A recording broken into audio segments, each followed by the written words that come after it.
যখন কোন রাজা সাধুকে সহযোগিতা করে, সেই সাধু অনেক সময় নিজেকে খুব ধন্য বলে মনে করে। আমরা তো চোখে দেখতেই পাই। মনে করুন পশ্চিমবঙ্গের মুখ্যমন্ত্রী কিংবা ভারতবর্ষের প্রধানমন্ত্রী কোনো একটা সাধু বাবাকে যদি একটা বড় সড়ো চেক দেয়, তাহলে সেই সাধু বাবা আনন্দে উৎফুল্ল হয়ে নাচবে কি না? কিন্তু একমাত্র দেখা গেল চৈতন্য মহাপ্রভুকে, যে যিনি রাজার সঙ্গে দেখাই করতে চান না। রাজা দেখা করতে চাইছে মহাপ্রভুর সঙ্গে, কিন্তু মহাপ্রভু বলছেন আমি রাজার মুখ দেখব না। এত বড় সাহস মহাপ্রভু, এত বড় সাহস একজন সন্ন্যাসীর, যে তিনি বলছেন আমি রাজার মুখ দেখব না। আর রাজা বলছেন আমি গৌরাঙ্গ মহাপ্রভুর কৃপা পেতে চাই। গৌরাঙ্গ মহাপ্রভু বলছেন রাজার মুখ দেখব না। কেন? কি হবে রাজার মুখ দেখলে? বলছে রাজা হচ্ছে ভোগী আর আমি হলাম ত্যাগী। রাজার পথ হচ্ছে ভোগের পথ আর আমার পথ ত্যাগের পথ।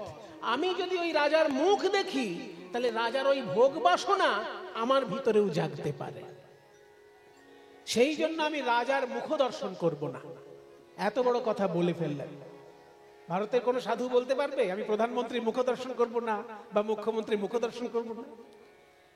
কিন্তু বলেছেন চৈতন্যদেব, বলেছেন উড়িষ্যার রাজা প্রতাপরুদ্র, তিনি বলেছেন আমি গৌরাঙ্গ মহাপ্রভুকে কাছ থেকে দেখতে চাই। আর মহাপ্রভু বলেছেন যে আমি ওনার মুখ দর্শন করব না। কেন? না উনি ভোগী আর আমি হলাম ত্যাগী। ওনার পথ আমার পথ আলাদা। ওনার পথ হচ্ছে শাসনের পথ আর আমার পথ হচ্ছে অনুশাসনের পথ। শাস্ত্রের অনুশাসন আমি অক্ষরে অক্ষরে মেনে চলবো, তাই তো আমি সন্ন্যাসী। আমার জন্য 3টে নিয়ম আর ওনার জন্য একটাই নিয়ম, মানুষের কাছ থেকে আদায় করো আর মানুষকেই সেবা করো। এটাই তো রাজনীতির মূল আদর্শ নাকি? আপনাদের কাছ থেকেই ট্যাক্স নেবে, আবার আপনাদেরকেই পরিষেবা দেবে। যাদের বেশি ইনকাম তাদের কাছ থেকে বেশি ট্যাক্স নেবে, আর যাদের ট্যাক্স দেবার ক্ষমতা নেই, অতি দরিদ্র মানুষ, তাদেরকে লক্ষ্মীর ভান্ডার দিয়ে দেবে। ট্যাক্স নিচ্ছে একজনের কাছ থেকে, আর একদিকে লক্ষ্মীর ভান্ডারে সাধারণ মানুষকে সহযোগিতা করছে। কোন জায়গায় লক্ষ্মীর ভান্ডার নেই তো অন্য কোনো ভান্ডার আছে, খবর নেন, কিছু না কিছু একটা আছে, অন্য রাজ্যেও আছে। কাজে এই যে মানুষকে সহযোগিতা করা, সেটা মানুষেরই টাকা নিয়ে, পকেট থেকে কেউ দিচ্ছে না, মানুষের থেকেই টাকা নিয়ে মানুষকে সহযোগিতা করছে। এটা রাজার কাজ, এটা প্রত্যেকটি রাজার কাজ। সে যুগেও করতো, এই যুগেও চলছে। তাই রাজার কাজ হচ্ছে মানুষের কাছ থেকে অর্থ উপার্জন করে আবার মানুষকেই সেবা দেওয়া। কিন্তু আমার কাজ সেটা নয়। অর্থের সঙ্গে আমার কোনো সম্পর্কই নেই। আমি পরমার্থ গ্রহণ করব মুনি ঋষির কাছ থেকে, আর সাধারণ মানুষকে তা বিতরণ করব। কাজে রাজার কাজ অর্থের সঙ্গে সম্পর্কযুক্ত, আর আমার কাজ পরমার্থের সঙ্গে সম্পর্কযুক্ত। রাজার জীবন ভোগের জীবন, আমার জীবন ত্যাগের জীবন। কাজে ওনার সঙ্গে আমার চলবেই না, ওনার মুখই আমি দেখব না। তখন সার্বভৌম ভট্টাচার্য বুদ্ধি দিলেন যে শুনুন, আপনি মহাপ্রভুর দর্শন যদি মানে কি বলবো সরাসরি পেতে চান, তাহলে আপনার নিয়মে চললে পাবেন না। আপনি ভাবছেন রাজা গজা সেজে হেলে দুলে মহাপ্রভুকে গিয়ে জড়িয়ে ধরবো, ও জীবনে হবে না। কারণ মহাপ্রভু আপনার মুখ দেখলেই পুরীধাম ত্যাগ করে চলে যাবে। এর আগে বলেছেন মহাপ্রভু যে যদি কেউ রাজার সঙ্গে দেখা করার জন্য আমাকে বেশি উত্তক্ত করো, আমি কিন্তু পুরীতেই থাকবো না। আমি সন্ন্যাসী মানুষ, আমি কোথায় থাকবো সেটা আমার স্বাধীনতার উপর নির্ভর করে। আমি কারোর উপর নির্ভরশীল নই। আমি যেখানে খুশি থাকতে পারি, আমার ইচ্ছা যেখানে সেখানে থাকবো, তাই না? কাজে তোমরা ভেবো না যে পুরীতে আছি মানে আমি পুরীর রাজার সঙ্গে দেখা করতে বাধ্য। কেউ ভেবো না ওটা। সারা ভারতবর্ষের পথ আমার জন্য খোলা আছে, যেখানে খুশি আমি চলে যাব। কাজে মহাপ্রভুকে কেউ আর বলতে পারলো না যে রাজার সঙ্গে দেখা করো। শেষকালে সার্বভৌম ভট্টাচার্য বুদ্ধি দিল, শুনুন মহারাজ, এই রাজা সেজে আপনি কোনোদিন চৈতন্য দেবের সঙ্গে দেখা করতে পারবেন না। তবে হ্যাঁ, বৈষ্ণব সেজে আপনি ওনার সঙ্গে দেখা করতে পারেন। একটা বুদ্ধি দিচ্ছি শুনুন। বৈষ্ণব সাজুন, এই সোনার হার খুলে ফেলুন, তুলসী মালা পরুন, এই যে রাজার রাজ টিকা মুছে ফেলুন, গোপীচন্দনের তিলক পরুন, এই যে সুন্দর দামি পোশাক খুলে ফেলুন, কাঙাল বৈষ্ণবের মতন সাধারণ ধুতি আর ওড়না পরুন। আর এই রাজনীতির কচকচানি যে কথাগুলো আপনার মুখে চলে, আপাতত সেই কথাগুলো ভুলে গিয়ে ভাগবতের শ্লোক মুখস্থ করুন। কারণ চৈতন্যদেব ভাগবতের শ্লোক খুব ভালোবাসেন। ওনার সামনে গিয়ে কাঙাল বৈষ্ণব বেশে যদি 2-4টে ভাগবতের শ্লোক বলে ফেলতে পারেন, আপনার কেল্লা ফতে, আপনি মহাপ্রভুর কৃপা পেয়ে যাবেন। সার্বভৌম ভট্টাচার্য যখন এইরকম বুঝিয়ে দিল রাজাকে, রাজা সেদিন থেকে রাজ পোশাক ত্যাগ করে কাঙাল বৈষ্ণবের বেশ ধারণ করলেন। গলায় নিলেন তুলসী মালা, কপালে নিলেন বৈষ্ণব তিলক, আর শ্রীমদ ভাগবতের শ্লোক মুখস্থ করতে লাগলেন। কঠিন ব্যাপার বাবা। যারা রাজনীতি নিয়ে থাকে তারা শাস্ত্র মুখস্থ করতে বললে এটা তাদের পক্ষে একটা বিরাট বড় একটা কি বলবো অস্বস্তিকর বিষয় হবে। কারণ রাজনীতির কচকচানি নিয়ে যে থাকবে সে শাস্ত্রের মধুর বচন তার মুখ থেকে আমরা আশা করতেই পারি না। তা আজকে রাজাকে সেই কাজ করতে হচ্ছে, ভাগবতের শ্লোক মুখস্থ করতে হচ্ছে। জয়তি তে ধিগং জন্মনা ব্রজ শ্রয়ত ইন্দিরা শশ্বদত্রহি দৈত দৃশ্যতাং দীক্ষুতাবকাস্তৈ ধৃতাশবস্ত্বাং বিচিন্নতে। হচ্ছে তো সার্বভৌম ভট্টাচার্য পণ্ডিত মশাই, আমার উচ্চারণ হচ্ছে তো? বলছে হচ্ছে, যা হচ্ছে ওতেই হবে। মহাপ্রভু আপনার কাছে একেবারে নিখুঁত উচ্চারণ চাইবেন না, কারণ ক্লাসে সব ছাত্র তো সমান হয় না। মনে করুন ক্লাসে যে ফার্স্ট বয়, সে যদি একটা বানান ভুল করে তার জন্য নাম্বার কাটা যায়, কিন্তু যে ছেলেটা প্রতি বছর ফেল করছে তার কি আর বানান ভুল দেখা হবে? সে কোন রকম একটা উত্তর খাড়া করতে পারলেই মাস্টারমশাই তাকে নাম্বার দিয়ে দেবে, তার বানান ভুল দেখবে না। আরে বেটা, প্রত্যেক বছর ফেল করছিস, তার থেকে তো অন্তত পাস করে বেরিয়ে যা, কিছু একটা লিখে খাড়া কর, তাই না? কাজে সব ছাত্রের কাছে সব রকম এক্সপেকটেশন মাস্টারমশাই থাকে না। আমি যদি ভুল উচ্চারণ করি চৈতন্যদেব খপ করে ধরবে, কারণ আমি সার্বভৌম ভট্টাচার্য পণ্ডিত। কিন্তু আপনি হলেন রাজা, আপনি রাজনীতির কচকচানির ভেতরে থেকেও ভাগবতের শ্লোক বলবেন, আপনার মুখে বলাটাই অনেক বড় ব্যাপার। তাই অত আপনাকে ভেবেচিন্তে বলতে হবে না, আপনি বলতে পারলেই হবে। রাজা সার্বভৌম ভট্টাচার্য রাজ বেশ ত্যাগ করে কাঙাল বৈষ্ণবের বেশে যেদিনকে রথযাত্রা হলো, মহাপ্রভু যখন রথযাত্রায় নাচতে নাচতে ক্লান্ত হয়ে ওই জগন্নাথ বল্লভ উদ্যানে একটু বিশ্রাম নিচ্ছেন, সেই সময় সার্বভৌম ভট্টাচার্য কাঙাল বেশে ভিক্ষার ঝুলি হাতে নিয়ে, হাতে রয়েছে ভিক্ষার ঝুলি, গলায় রয়েছে তুলসী মালা, কপালে রয়েছে বৈষ্ণব তিলক, ভাগবতের শ্লোক বলছেন। জয়তি তে ধিকং জনমনা ব্রজ শ্রয়ত ইন্দিরা শাশ্বদত্রহি দৈত দৃশ্যতাং দীক্ষুতাবকা ত্বয়ি ধৃতাশবস্ত্বাং বিচিন্নতে। হে নন্দনন্দন যশোদা জীবন। কে ভাই তুমি? আহা, কি সুন্দর শ্লোক শোনালে আমাকে। ভাগবতের শ্লোক শুনতে শুনতে যখনই গান শুরু করেছেন, তব কথামৃতং তপ্ত জীবনম কবি ভিরীড়িতম কলমশাপহম শ্রবণ মঙ্গলম শ্রীমদাততম ভুবি গৃণন্তি তে ভূরিদা জনা। এই শ্লোক যখনই মহারাজ বলেছেন, গৌরহরি আর থাকতে না পেরে রাজাকে বুকে জড়িয়ে ধরলেন। আমি তো আগে তোমাকে কোনোদিন দেখিনি ভাই, অচেনা অজানা এক ভাই তুমি আমার। এত সুন্দর ভাগবতের শ্লোক শোনালে, তুমি আমার বুকে এসো ভাই। আমি তো সন্ন্যাসী মানুষ, তোমাকে দেবার মতো আমার কিচ্ছু নেই। তুমি আমাকে অনেক রত্ন দিলে, যেগুলো শোনালে এগুলো শ্লোক নয়, এগুলো রত্ন। তুমি আমাকে অনেক রত্ন দিলে ভাই, আমি তো সন্ন্যাসী মানুষ, আমার কিছু দেবার ক্ষমতা নেই, আমি শুধু তোমাকে একটু আলিঙ্গন দিচ্ছি। চৈতন্য চরিতামৃত বলল, তুমি মোরে দিলা বহু অমূল্য রতন, মোর কিছু দিবার নাই দিনু আলিঙ্গন। এই যে কাঙাল বৈষ্ণব বেশে রাজা এসে চৈতন্য মহাপ্রভুর কৃপা পেয়ে গেলেন, আমরা কি দেখলাম? যে গৌরাঙ্গ লীলার এত বড় মহিমা যে রাজা তার রাজ অহংকার ত্যাগ করে কাঙাল বৈষ্ণবের বেশে মহাপ্রভুর কৃপা পাবার জন্য মহাপ্রভুর কাছে এসেছে। তাই পদকর্তা বলছে, বড় অপরূপ ভাই গৌরাঙ্গের লীলা, রাজা হইয়া কাঁধে করে বৈষ্ণবের ঝোলা। আরো শুনবে, নারীদের সম্মান হারিয়ে গেছিল মধ্যযুগে।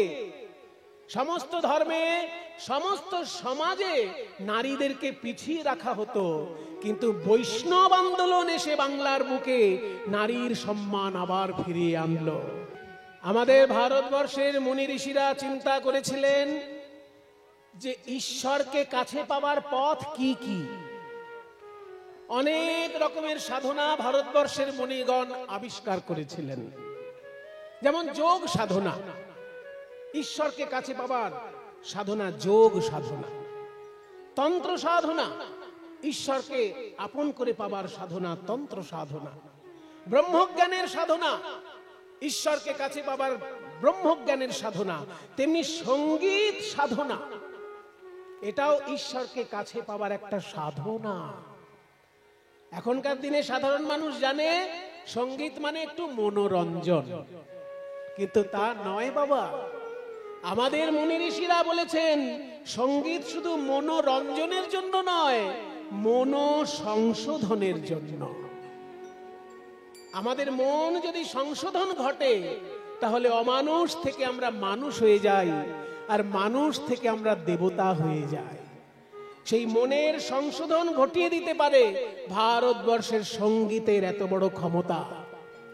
আর সঙ্গীত মানে শুধু গান আর বাজনা নয়, গান বাজনার সঙ্গে নাচটাও সঙ্গীতের অন্তর্গত। সেই জন্য আমাদের দেশের মুনি ঋষিরা গান, বাজনা এবং নাচ তিনটেকেই শ্রদ্ধা সহকারে স্মরণ করেছেন। কারণ মন ভোলানোর জন্য নাচ গান বাজনা নয়, ঈশ্বরের সেবা করার জন্য গান বাজনা নাচ। কিন্তু সেটা আস্তে আস্তে সমাজ থেকে হারিয়ে যাচ্ছিল। কেন? বিদেশিদের আক্রমণে, বিধর্মী আর বিদেশিদের আক্রমণে আমাদের সমাজ থেকে সঙ্গীত পিছিয়ে গেল। আপনারা পুরনো পুরনো মন্দিরে দেখবেন মেয়েরা কি সুন্দর নাচছে, তার অঙ্গভঙ্গির মূর্তি পাওয়া যায়। কিন্তু মেয়েদের নাচ শেখানো বন্ধ হয়ে গেল কেন? মূর্তিতে রয়েছে, মন্দির গাত্রে রয়েছে, কিন্তু লোকের বাড়িতে নেই কেন? এই যে শত শত বছর ধরে গান বাজনা নাচ বন্ধ করে দেওয়া হলো, তার কারণ কি? বিধর্মী আর বিদেশিদের অত্যাচার। বিধর্মী আর বিদেশিদের অত্যাচার থেকে আগে মানুষ প্রাণে বাঁচবে না নাচ গান বাজনা করবে? সেই জন্য নৃত্য বন্ধ হয়ে গেছিল। কিন্তু কীর্তন গানের জন্য আবার সমাজে নৃত্য ফিরে এলো। কীর্তন গানে দেখা যাচ্ছে যে রমণীদের নাচ বন্ধ করে দিয়েছিল সমাজ, সমাজ মানে বিধর্মী আর বিদেশিদের অত্যাচারিত সমাজ, যে মেয়েদের নাচ গান বন্ধ করেছিল, সেটা আবার ঘুরে এলো কীর্তন গানের মধ্যে দিয়ে। কারণ মানুষ শিখেছে যে মুনি ঋষির গান বাজনা মানে শুধু মনোরঞ্জনের উপকরণ নয়, ঈশ্বর সেবার উপকরণ, গোবিন্দ সেবার উপকরণ এই নাচ গান। সেই জন্য দেখা যাচ্ছে কীর্তনে কুলবধূ যারা, তারাও নৃত্য করছেন দেহ স্মৃতি জ্ঞান ভুলে গিয়ে। সংকীর্তন মাঝে নাচে কুলে রব হারি গো, ওই সংকীর্তন মাঝে নাচে কুলে রব হারি রে। চৈতন্য অবতারের কি কি মহিমা? এক নম্বর মহিমা, যারা পতিত মানে পিছিয়ে পড়া জাতি, তারাও দিব্য প্রেমে বিভোর হল। দু নম্বর মহিমা, রাজা তার অহংকার ত্যাগ করে পথের ধুলা গায়ে মেখে কাঙাল বৈষ্ণবের ঝোলা কাঁধে নিল। তিন নম্বর মহিমা, যে মেয়েদেরকে পিছিয়ে রেখেছিল মধ্যযুগীয় বর্বর সমাজ ব্যবস্থা। মুনি ঋষির যুগে মেয়েদের পিছিয়ে থাকতে হতো না। মুনি ঋষিদের যুগে ছেলেরা যে সম্মান নিয়ে পড়াশোনা করত, মেয়েরাও সেই সম্মান নিয়ে পড়াশোনা করত। আপনারা ঋগ্বেদের পাতা উল্টে দেখুন, সেখানে পুরুষ ঋষি যেমন পাবেন, নারী ঋষিরও অভাব নেই, নারী ঋষিও আছে। কিন্তু মধ্যযুগের সমাজ ব্যবস্থা, বর্বর সমাজ ব্যবস্থা নারীদের শিক্ষা থেকে বঞ্চিত করেছিল। কিন্তু বৈষ্ণব সাধনা, বৈষ্ণব সাহিত্য আবার নারীদের সম্মান ফিরিয়ে আনলো। এটা গেল তৃতীয় মহিমা। চতুর্থ মহিমা কি না, যারা সনাতন ধর্মাবলম্বী নয় তারাও কৃষ্ণ প্রেমের বন্যায় ভেসে গেল। এটা গৌরাঙ্গ অবতারের চতুর্থ মহিমা। কাজী নজরুল ইসলাম জাতিতে মুসলমান, কিন্তু এত সুন্দর পদাবলী লিখেছেন, এত সুন্দর ভক্তি সঙ্গীত লিখেছেন যে শুনলে চোখে জল আসে। এ কি করে সম্ভব হলো? কই ইরান, ইরাক, তুরান, আফগানিস্তান ওই দেশে তো সম্ভব হলো না। ইরানে কোন কৃষ্ণ ভক্ত কৃষ্ণ গান লিখতে পারবে? ইরাকে কোন মুসলমান, হ্যাঁ হিন্দু যদি লেখে আলাদা কথা, কিন্তু মুসলমান লিখতে পারবে? ইরানে বা সৌদি আরবে, সৌদি আরব, ইরান, ইরাক, তুরস্ক, জর্ডান, আরো সব মধ্যপ্রাচ্যে যেসব দেশ আছে, পাকিস্তান বা আফগানিস্তান, বাড়ির কাছে আফগানিস্তান, পাকিস্তান, ওখানে লিখতে পারবে কোন মুসলমান কৃষ্ণ সঙ্গীত? পরের দিনই দেখা যাবে তার মুন্ড কেটে ঝুলিয়ে দিয়েছে বাড়িতে।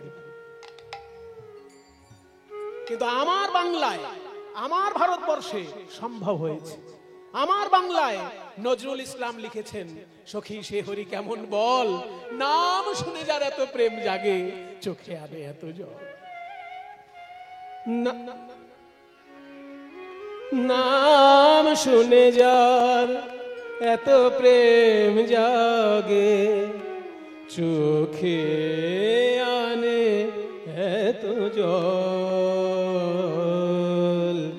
সখী সে হরি কেমন বল, নাম শুনে যার এত প্রেম জাগে, চোখে আনে এত জল। সখী সে হরি কেমন বল।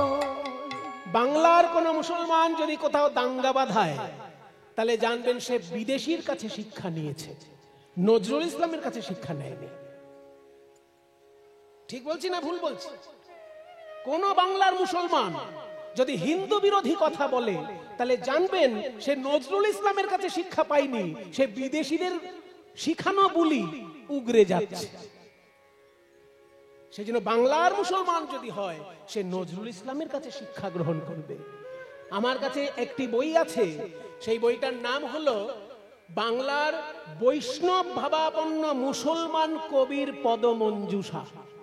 আবার বলছি, এগুলো গবেষণার বিষয়। কলকাতা বিশ্ববিদ্যালয়ে যাবেন, কলকাতা বিশ্ববিদ্যালয়ে কিনতে পাওয়া যায় একটা বই, বইটার নাম বাংলার বৈষ্ণব ভাবাপন্ন মুসলমান কবির পদমঞ্জুষা। একটু নামটা বড়, কিন্তু বিষয়টা হলো মুসলমানের লেখা কীর্তন। শুধু নজরুল ইসলাম একা নয়, ওই বইটার মধ্যে নজরুল ইসলামের একটাও গান নেই।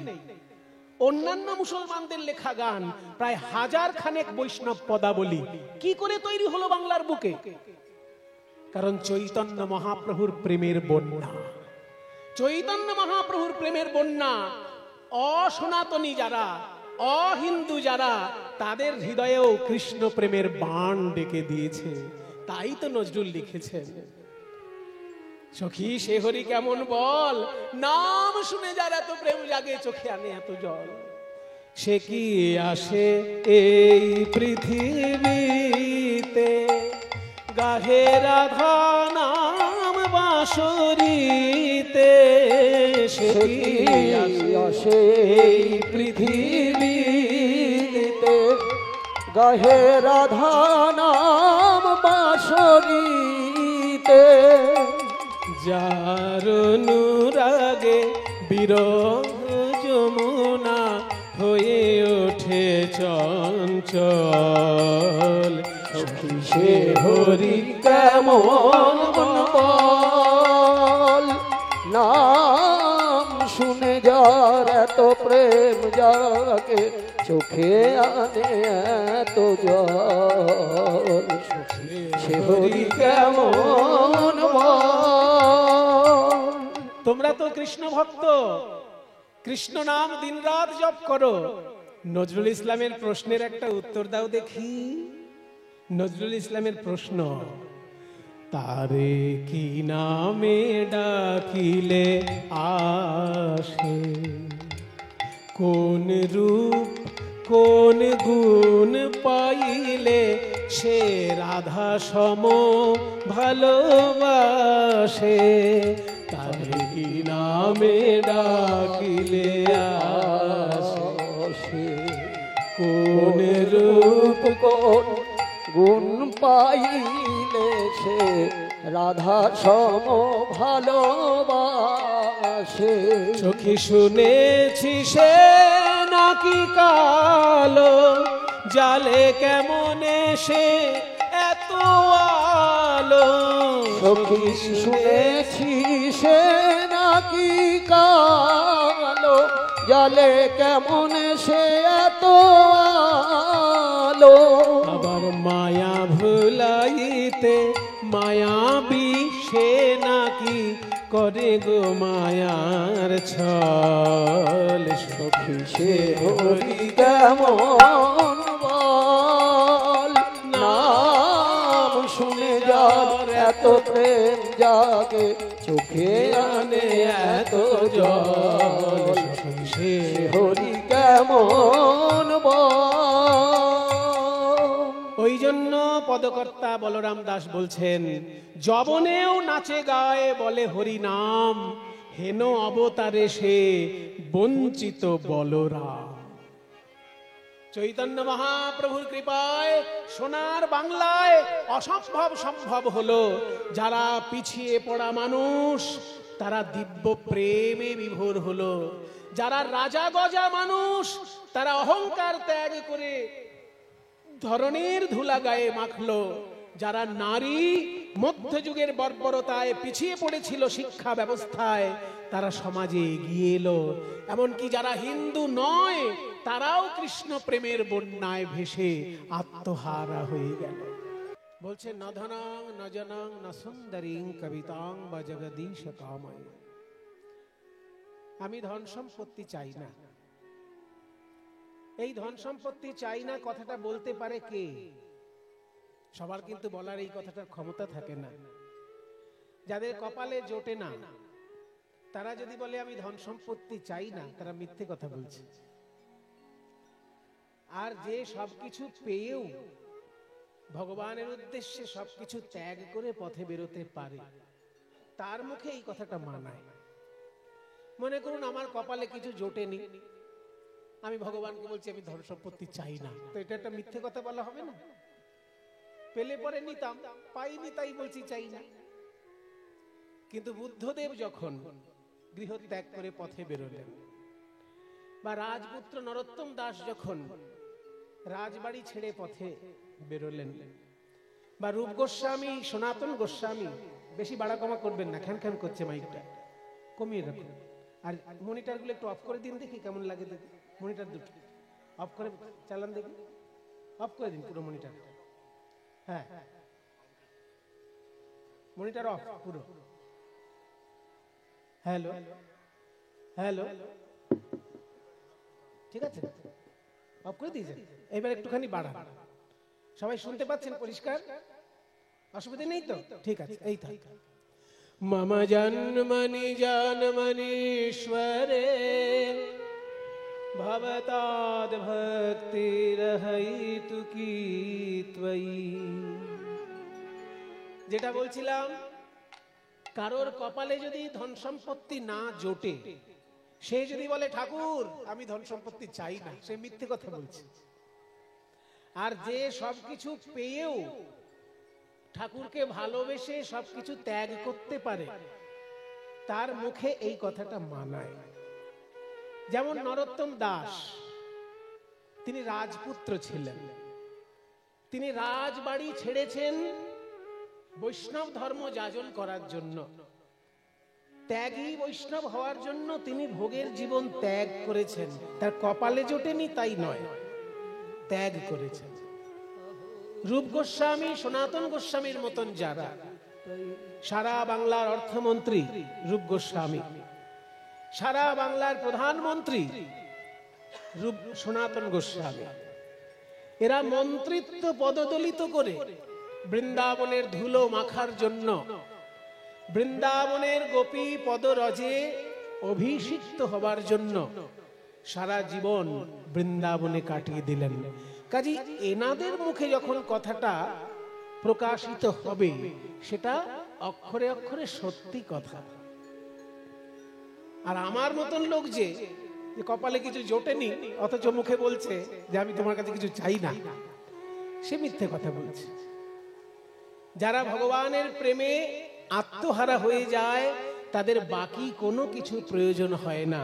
সেটাই চৈতন্য মহাপ্রভু এই সংস্কৃত শ্লোকে বলছেন, না ধনং, আমি ধন সম্পত্তি চাই না, না জনং, আমি জনবলও চাই না, না সুন্দরীং কবিতাং বা, খুব সুন্দর সাহিত্য শক্তি, মানে কবিতা লেখার যে একটা সৌন্দর্য থাকে, সেই সৌন্দর্যটাও আমি চাই না।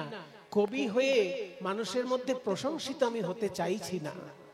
তাহলে কি চাও তুমি? মম জন্মনি জন্মনি, আমার জন্মে জন্মে ঈশ্বরে, এই ঈশ্বরের প্রতি ভবতাদ ভক্তি, ভবতাদ মানে যেন হয়, ভক্তি যেন হয় জন্মে জন্মে ঈশ্বরের চরণে। সেই ভক্তিটা কেমন না, অহৈতুকী, তাতে কোনো কারণ মেশানো থাকবে না। অহৈতুকী মানে যার ভিতর হেতু থাকবে না। আমি তোমাকে ভালোবাসি কেন, এই কারণে, এই কারণগুলো যেন না থাকে। হে ভগবান, আমি রাত্রি জেগে তোমার কীর্তন শুনবো, আমার ছেলের চাকরিটা যেন হয়ে যায়। এটা অনেক মা বাবা চান, চাইতেই পারেন। আমার মেয়েটার বিয়ে হচ্ছে না, যেন বিয়ে হয়ে যায় ঠাকুর, আমি তোমার কীর্তন শুনবো। এই যে কামনা বাসনাকে লক্ষ্য করে আমরা ভগবানকে ভালোবাসি, কোন একটা বাসনাকে কেন্দ্র করে যখন ভালোবাসি, সেটা হইতুকি ভক্তি, হেতুযুক্ত ভক্তি। কিন্তু যখন ভালোবাসার মধ্যে কোনো কারণ থাকবে না, যে হে গোবিন্দ আমি তোমার কীর্তন শুনবো, কোনো কারণ না, শুধু তোমার সুখের জন্য তোমার কীর্তন শুনবো, কীর্তন শুনে আমার ভালো লাগবে বলে শুনবো তাও নয়, তোমার সুখ হবে, কারণ আমার ভিতরে তুমি আছো, তোমার কীর্তন তুমি শুনবে, আমি শুধু শরীরটাকে নিয়ে কীর্তনের আসনে বসে থাকব। এই ভাব নিয়ে যদি কেউ কীর্তন শোনে, তাহলে তার আত্মসমর্পণ হয়ে যায়। বলছে যে আমি ধন সম্পত্তি চাই না, এত বড় কথা বলা যায়? ধন সম্পত্তি কে না চাই জগতে? এই যে সাধুগণ গৃহত্যাগ করেন সন্ন্যাসী হবার পর, দেখবেন তবুও সেই সাধুরা গৃহীদের বাড়িতে বাড়িতে আশ্রমের জন্য ভিক্ষা চেয়ে বেড়ায়।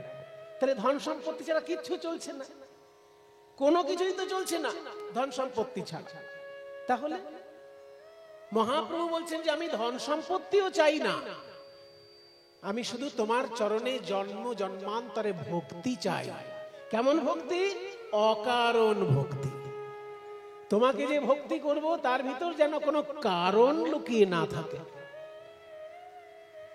কোনো কারণ যেন তার ভিতর লুকিয়ে না থাকে। যখন কোনো শিশুকে মা স্নেহ করে, তখন শিশুর কাছ থেকে কিছু আশা করে স্নেহ করে না, জানে না যে ওই ছেলেটা বড় হয়ে খেতে দেবে কি খেতে দেবে না, বৌমা নিয়ে হয়তো বাড়ি ছেড়ে চলে যেতে পারে। কিন্তু সেইটা চিন্তা করে কোনো মা বাবা কি ছেলে মেয়েকে সেবা করে? মা বাবা ছেলে মেয়েকে সেবা করে অকারণের আনন্দে। কি কারণে সেবা করতে জানে না, শুধু ভালোবাসার একটা অন্তরের টান আছে, স্নেহের একটা অন্তরের টান আছে, সেই জন্য সেবা করছে। তাই এই শ্লোকটার মধ্যে মূল কথা হলো, হে ভগবান আমি সম্পত্তি চাই না, আমি কাব্যের সৌন্দর্যও চাই না, আমি লোকবলও চাই না, আমি জন্মে জন্মে তোমার চরণে ভক্তি চাই, কিন্তু সেই ভক্তিটা যেন কোনো কারণকে কেন্দ্র করে না হয়, অকারণ ভক্তি যেন তোমার চরণে হয়। যেখানেই দেখবেন ভালোবাসার মধ্যে কোনো স্বার্থ সিদ্ধি থাকে, সেই ভালোবাসা আজীবন টেকে না। কোনো না কোনো সময়ে সেই ভালোবাসার মধ্যে একটা বিচ্ছেদ ঘটবেই ঘটবে, যেখানে কারণ বা স্বার্থ জড়িয়ে থাকে। তাই এই শ্লোকের মধ্যে মহাপ্রভু বলছেন যে স্বার্থ শূন্য ঈশ্বর প্রেম আমার জীবনে যেন নেমে আসে, এটাই আমার জীবনের লক্ষ্য। আজকেও আমরা কীর্তনের মধ্যে দিয়ে সেই রকমই একটি ঘটনা শুনবো, যে কৃষ্ণকে ভালোবেসেছে কিন্তু কৃষ্ণের কাছ থেকে কিছু পাওয়ার জন্য কৃষ্ণকে ভালোবাসেনি। কৃষ্ণকে শুধু দেবার জন্য কৃষ্ণকে ভালোবেসেছে, কৃষ্ণকে অন্তর দিয়ে ভালোবেসেছে, কিন্তু কৃষ্ণের কাছে কিছু পাবার জন্য নয়। তাহলে আমরা মহাপ্রভুর মহিমামূলক যে পদ শুনলাম বলরাম দাসের রচনা, এইবার আমরা বৃন্দাবনে দেখব কেমন করে প্রাণ গোবিন্দ বন্ধুদের সঙ্গে খেলা করছেন। আর সেই বন্ধুদের মধ্যে একজন ভয়ঙ্কর দরিদ্র অবস্থা লাভ করলেও পরবর্তীকালে তার সঙ্গে ভালোবাসার অন্তরের মিলন ঘটে। চলো আমরা বৃন্দাবনে যাই। রে মনা अब तक हम थे गंगा के किनारे में, ओ कृष्णदा अब तक हम कहाँ थे? ना ना, अब तक हम थे नवद्वीप में, सुन रहे थे महाप्रभु की महिमा। अब जाएंगे वृंदावन में जमुना के किनारे में, देखेंगे श्याम सुंदर की लीला, कैसे बांसुरी बजाते हुए सखाओं के साथ नाच रहा है श्याम सुंदर। चलो मन गंगा जमुना तीर, यमुना तीर, चलो मन गंगा जमुना तीर, चलो मन गंगा जमुना तीर, चलो मन गंगा जमुना तीर। जमुना के तीर, जमुना तीर, जमुना के तीर, जमुना के तीर, गंगा जमुना तीर, चलो गंगा जमुना तीर, चलो मन जमुना तीर, जमुना तीर, गंगा जमुना निर्मल पानी, गंगा जमुना निर्मल पानी। যমুনার নির্মল জলে স্নান করলে কি হবে জানো? ত্রিতাপ জ্বালা। শাস্ত্রে বলে মানুষের যত রকমের দুঃখ কষ্ট তিন ভাগে বিভক্ত, বুঝলেন? জীবজন্তুর জন্য আমাদের যে কষ্ট তাকে বলে আধি ভৌতিক, দৈব দুর্বিপাক জনিত যে কষ্ট তাকে বলে আধি দৈবিক, আর প্রত্যেকটি মানুষের যে ব্যক্তিগত কষ্ট তাকে বলে আধি আত্মিক। এই তিন রকমের জ্বালা দূর হয়ে যায়। शीतल होत शरीर, चलो मन गंगा जमुना तीर, चलो मन गंगा जमुना तीर, चलो मन गंगा जमुना तीर। जमुना के तीर,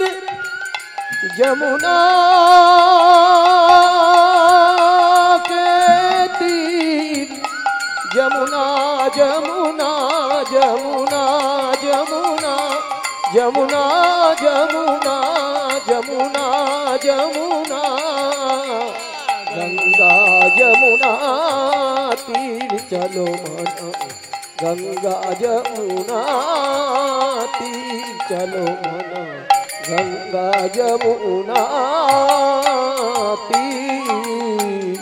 जमुना के किनारे में जाके हम क्या देखेंगे? क्या जानता है, क्या देखा है, क्या देखा है, आप भी बताइए। जमुना के किनारे में जाके देखेंगे बंसी बजावत नाचत कान्हा। ओ बंसी बजावत नाचत कान्हा।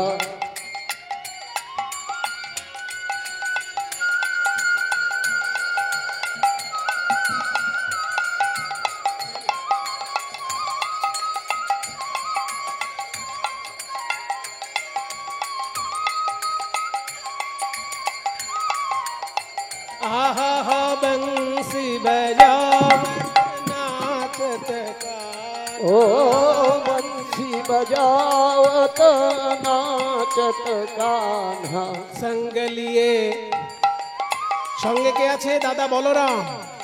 संग लिए बलबीर चलो गंगा जमुना तीर चलो मन। गंगा जमुना तीर चलो मन। गंगा जमुना तीर। जो भगवान ऐसे नाच रहे हैं, बांसुरी बजा रहे हैं, वे देखने में कैसे हैं? যিনি এত সুন্দর নাচছেন তাকে দেখতে কেমন? ও মোর মুকুট পীতাম্বর শোহে। ओ मोर मुकुट पीताम्बर शोभे। मोर मुकुट पीताम्बर शो पीताम्बर शोभे। पीताम्बर शोभे। पीताम्बर शोभे।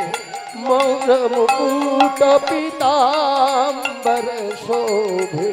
मोर मुकुट पीताम्बर शोभे। কুণ্ডল কানে আবার হীরের কুণ্ডল ঝলমল করছে। কুণ্ডল ঝলকত হীর চলো মন गंगा जमुना तीर चलो मन। गंगा जमुना तीर चलो मन। गंगा जमुना तीर। এত সুন্দর ভজনটি আমাদের বৃন্দাবনে নিয়ে গেল কার লেখা? রাজস্থানের রাজকন্যা মীরাবাই, যিনি ভগবানকে ভালোবেসে সব কিছু ছাড়তে পেরেছিলেন। मीरा के प्रभु गिरधर नागर। मीरा के प्रभु गिरधर नागर। मीरा के प्रभु गिरधर नागर। मीरा के प्रभु गिरधर नागर। मीरा के प्रभु गिरधर नागर। मीरा के प्रभु गिरधर नागर। ओ मीरा के प्रभु गिरधर नागर। मीरा के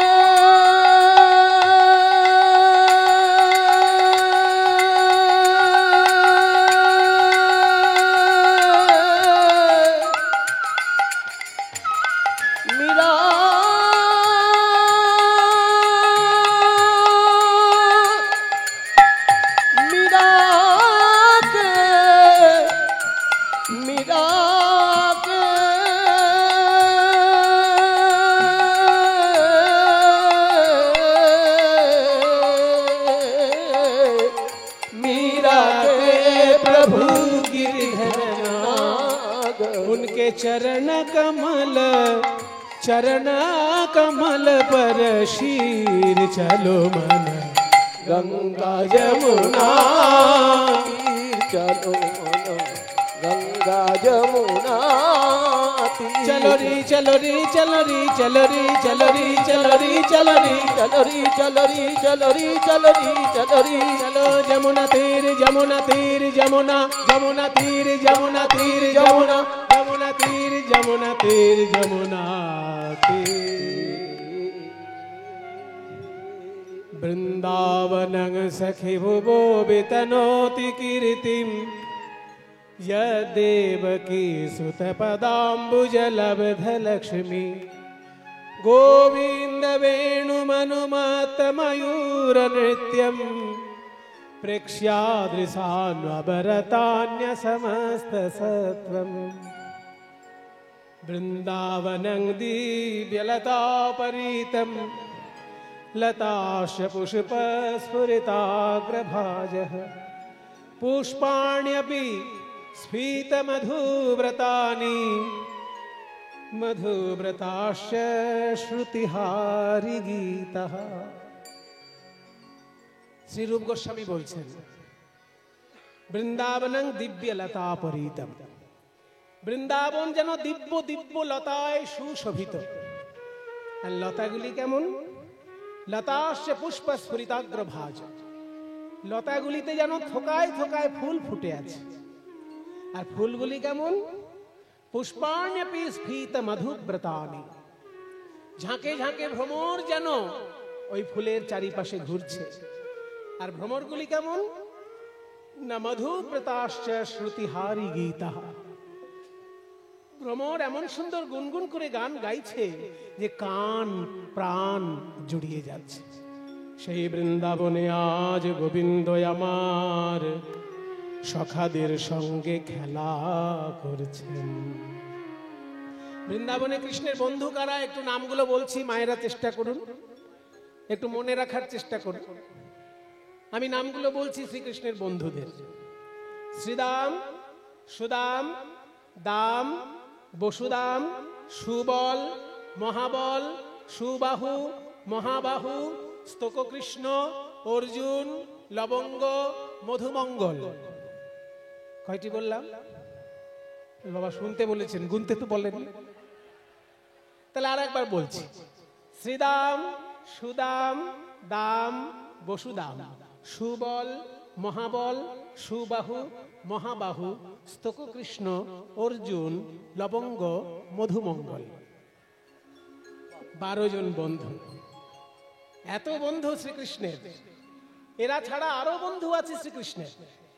তারা হলেন হলায়ুধ, বরুথপ, গন্ধর্ব, কিঙ্কিনী, অংশুমান, ভদ্রসেন, বসন্ত, বিলাসী, উজ্জ্বল, কোকিল, কলবিঙ্ক, পুণ্ডরিক। কটা বললাম? আবার 12টা।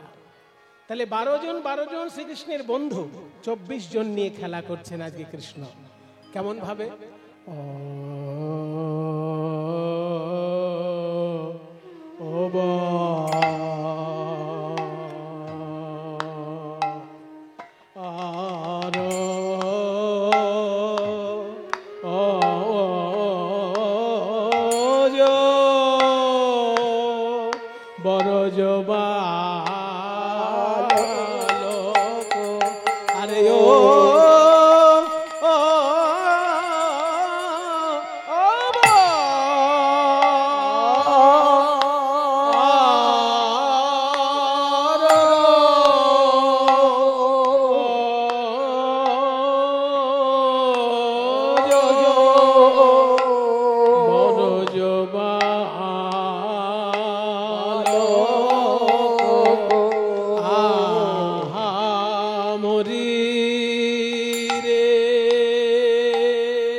বড় জোর গরজ বালক সঙ্গে আমাদের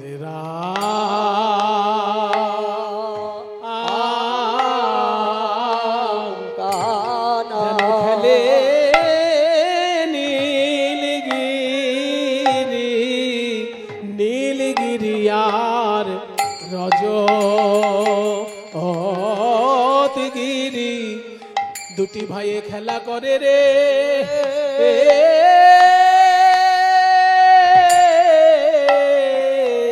খেলে নীলগিরি নীলগিরি আর রজতগিরি উমা যেন রজতে নীলকান্ত মণি রে খেলে নীলগিরি আর রজতগিরি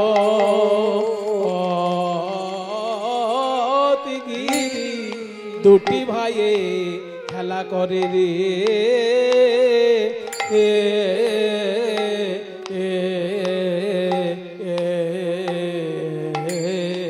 এবার কাটান দাও ও মরি আরে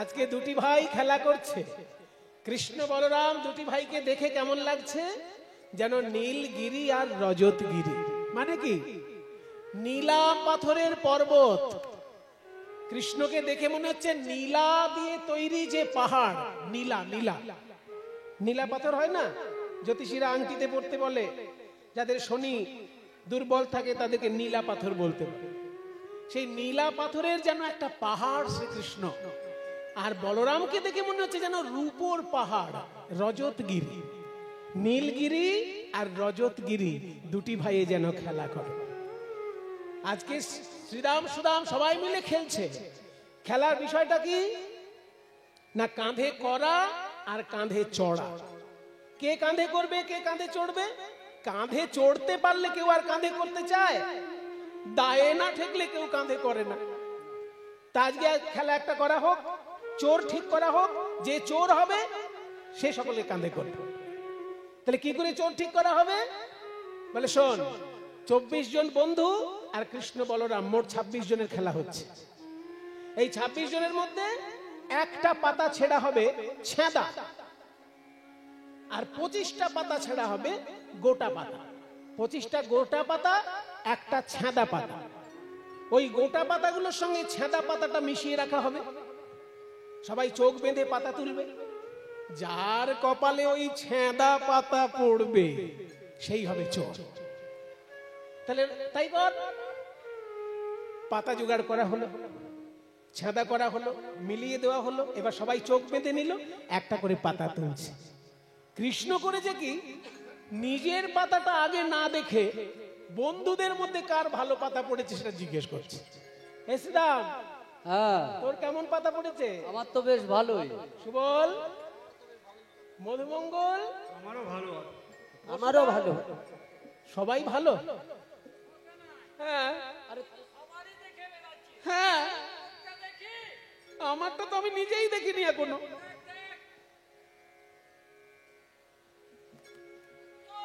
চোর চোর কানাই চোর চোর এই চুপ চুপ চুপ চুপ চুপ একদম চোর বলবি না মাখন চুরি আমি করি কিন্তু খাবার সময় আমি একা খাই তোরাও তো খাস চুরি করবে যে সেও যেমন চোর, চুরির খাবার খাবে যে সেও চোর। কি তা তোরাও যখন আমার সঙ্গে আছিস আমাকে একদম চোর বলবি না, কাঁধে চাপার ইচ্ছা হয়েছে কাঁধে চাপবি। তখন সুদামারে লইয়া কৃষ্ণ ছুটিতে লাগিল, সুদামারে লইয়া কৃষ্ণ ছুটিতে লাগিল, সুদামারে লইয়া কৃষ্ণ ছুটিতে লাগিল, সুদামারে লইয়া কৃষ্ণ ছুটিতে লাগিল, সুদামারে লইয়া কৃষ্ণ ছুটিতে লাগিল। পক্ক আম্র বৃক্ষ তলে আসিয়া দাঁড়ালো, পক্ক আম্র বৃক্ষ তলে আসিয়া দাঁড়ালো, কানাই দাঁড়ারে দাঁড়ারে, কানাই দাঁড়ারে দাঁড়ারে, পাকা পাকা আম ফলেছে দাঁড়ারে দাঁড়ারে, পাকা পাকা আম ফলেছে দাঁড়ারে দাঁড়ারে। ওই দেখ কেমন পাকা পাকা আম ফলেছে। তবে জানিস তো এরা বৃন্দাবনের গাছ, এদের যখন ফল ধরে তারা কি করে জানিস? মনে মনে ভাবে আমার এই ফল যেন গোবিন্দ সেবায় লাগে। পাকা পাকা ফল ধরেছে ওই কৃষ্ণ সেবায় লাগবে বলে, পাকা ফল ধরেছে কৃষ্ণ সেবায় লাগবে বলে, পাকা পাকা ফল ধরেছে কানাই দাঁড়ারে দাঁড়ারে, পক্ক আম্র বৃক্ষ তলে এ কানাই দাঁড়ালো। অনেকক্ষণ ধরে ছুটছিস, তুই হাঁপিয়ে গেছিস কানাই, একটু ভালো করে নিঃশ্বাস নে। হ্যাঁ আমি পাকা আমটা পাড়ি, তারপর দুজন মিলে খাবো। এত মিষ্টি পাকা আম কানাই, কিন্তু আগে তো আমি খেতে পারবো না। আমরা যে বৃন্দাবনের রাখাল, আমরা গোবিন্দের অধরে কিছু না দিয়ে তো খেতে পারি না। আম আমি ছাড়িয়ে দিচ্ছি কানাই, খা রে কানাই। না না না, তা বলে আগে তোকে দেব না, আগে আমি এক কামড় খেয়ে দেখব। কারণ আমাদের রাজা হলো কংস রাজা, কংস রাজা হলো বড় দুষ্টু রাজা। যদি এই গাছের আমে বিষ মিশিয়ে থাকে, কংস রাজাকে তো কোনো বিশ্বাস নাই। কারণ বৃন্দাবনে এক সুন্দরী রমণী এসেছিল, তার বুকে বিষ মেশানো ছিল, আর তুই সেই বিষ মেশানো দুগ্ধ পান করতে গিয়ে সেই নারীকে হত্যা করেছিস কানাই। কাজেই যে রাজা নারীর বুকে বিষ মেশাতে পারে, এই মিষ্টি আমেও সে বিষ মিশিয়ে রাখতে পারে। তাই আগে আমি খেয়ে দেখি এতে বিষ আছে কিনা। যদি বিষ থাকে আমি না হয় মরে যাব।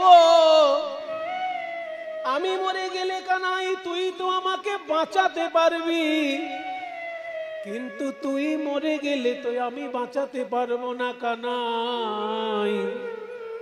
তাই আগে আমি খেয়ে দেখি এতে বিষ আছে কিনা। এই বলে সুদামায় ওই আমে এক কামড় দিয়েছে। আহ কি স্বাদ! এই না বৃন্দাবনের গাছ পাকা আম, কি মিষ্টি রে কানাই। এনে এনে আমি খেয়েছি, মরিনি, তাহলে এতে বিষ নেই।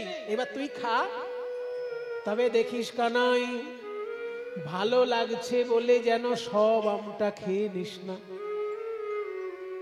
গোটায় আমটা খাবি রে কানাই, কিন্তু শেষে এক কামড় যেন আমার জন্য রাখিস। কারণ তোরে ঠো বড় মিঠো লাগে ভাই রে কানাই। তোরে ঠো বড় মিঠো লাগে ভাই রে কানাই। সুদামা, বড় তুই তো বাড়িতে ছানা মাখন কত কি খেয়ে এসেছিস, শেষে আমার এঁঠো আম খাবি? কানাই বাড়ির ছানা মাখনের থেকেও বেশি ভালো লাগে তোর এঁঠো খেতে। আমরা খাইতে বড় সুখ পাই, তাই তোর এঁঠো খাই। রে খাইতে বড় সুখ পাই, তাই তো এঠো খাই। কি করবি বল, খেতে খেতে তোর মুখ হতে আমায় দিতে হলো ভাই।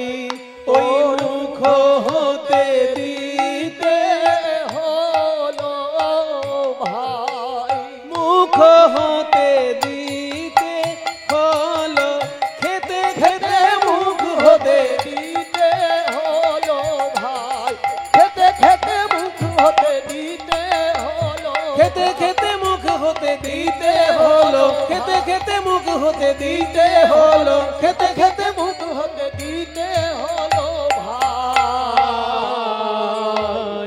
এঁঠো বড় মিঠো লাগে ভাই রে কানা। মায়েরা একটা জিনিস মিলিয়ে নেবেন, বাড়িতে যদি পেয়ারা গাছ থাকে দেখবেন পেয়ারা গাছের পাকা পেয়ারা মিষ্টি হয়, কিন্তু সেই পাকা পেয়ারাতে যদি টিয়া পাখি ঠুকরে দিয়ে যায় দেখবেন সেই পেয়ারাটা গাছের মধ্যে সব থেকে বেশি মিষ্টি। পাখি ঠোকরানো পেয়ারাটা যত মিষ্টি তত মিষ্টি আর কোনো পেয়ারা হবে না। তাহলে এটা পাখির ঠোঁটের গুণ। তেমনি কানাই, এই আমটা তো মিষ্টি ছিলই, কিন্তু তুই এক কামড় খেয়ে দেওয়াতে না দেখো আরো মিষ্টি হয়ে গেছে। তোর ওই ঠোঁটে কোনো জাদু আছে, কোনো জাদু আছে ওই ঠোঁটে। ও রাঙায় ধরো মাঝে না জানি কি সুধা আছে রে।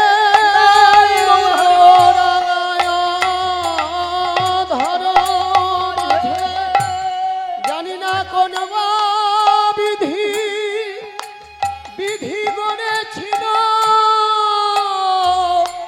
ওরা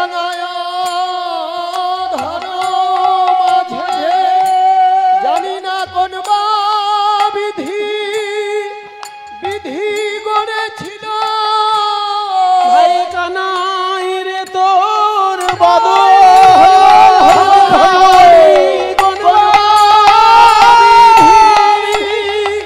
গড়েছিল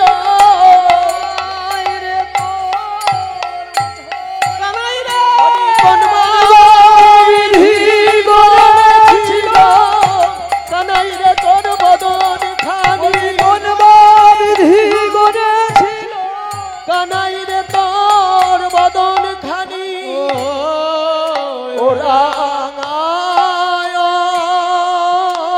ধর মাঝে না জানি কি সুধা আছে। কানাই রে তোর চাঁদ মুখের বলি হারি যাই, তোর চাঁদ মুখের বলি হারি যাই, তোর চাঁদ মুখের বলি হারি কানাই রে তোর চাঁদ মুখের বলি হারি, কানাই রে তোর চাঁদ মুখের বলি হারি, কানাই রে তোর চাঁদ মুখের বলি হারি, কানাই রে তোর চাঁদ মুখের বলি হারি যায়। এঁঠো বড় মিঠো লাগে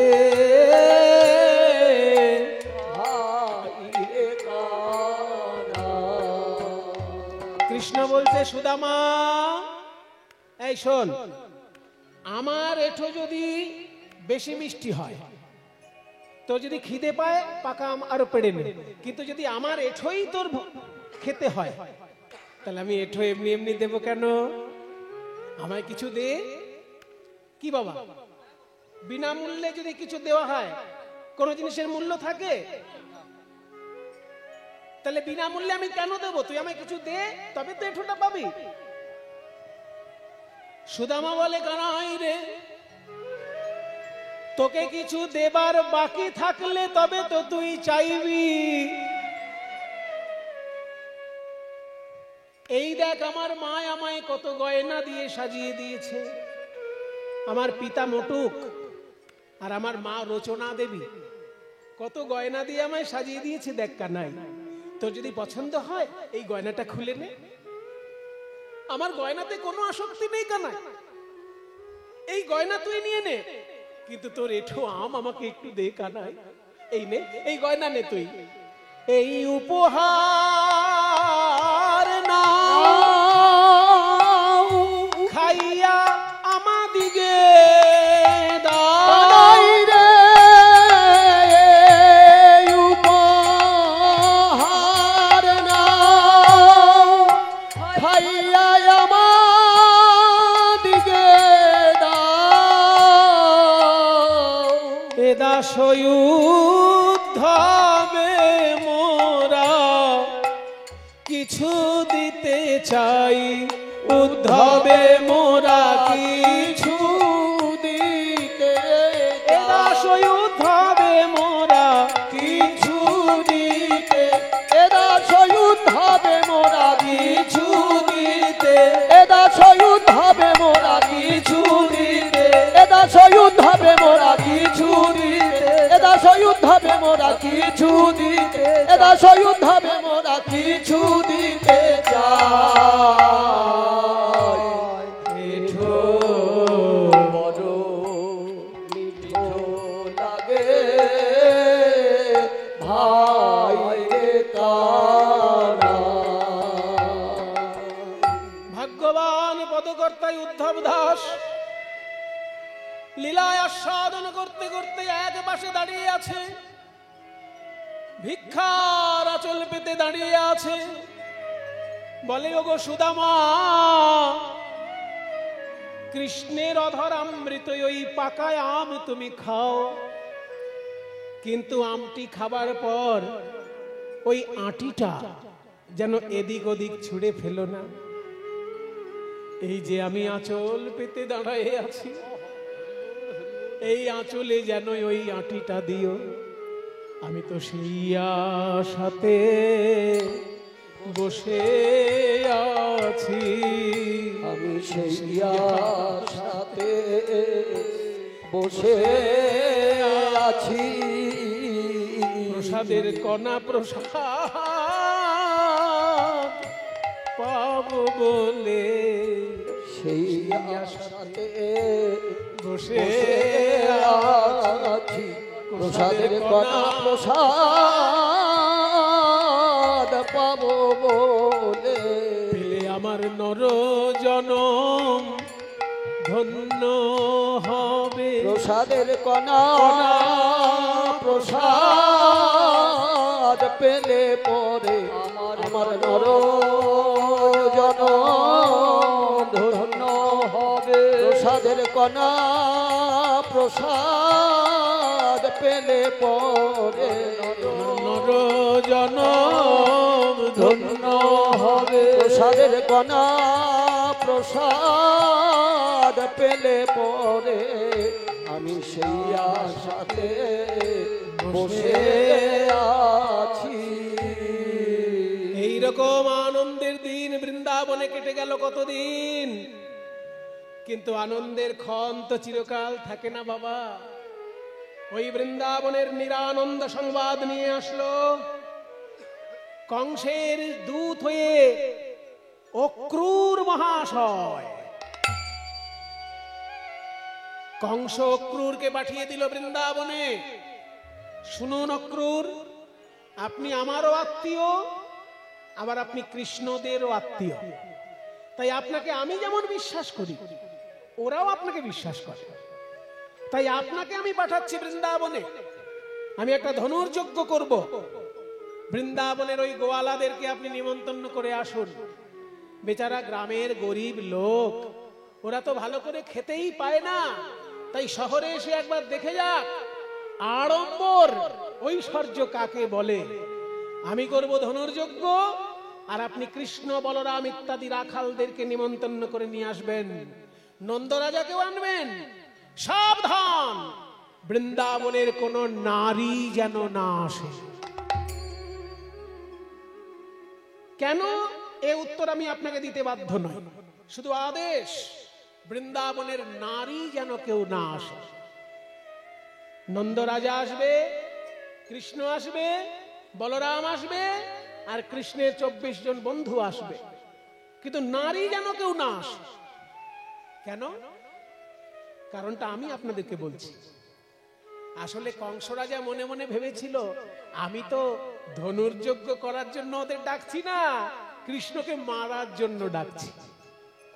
তাই আমার চোখের সামনে যখন কৃষ্ণ নামক ছোট ছেলেটা মারা যাবে, ওই বৃন্দাবনের মেয়েরা যদি আসে, তারা কান্নাকাটি জুড়ে দেবে, ওই দৃশ্যটা আমার ভালো লাগবে না। তাই মেয়েদের কান্নাকাটির যাতে বালাই না থাকে, সেই জন্য মেয়েদের আশাই নিষেধ করে দিল।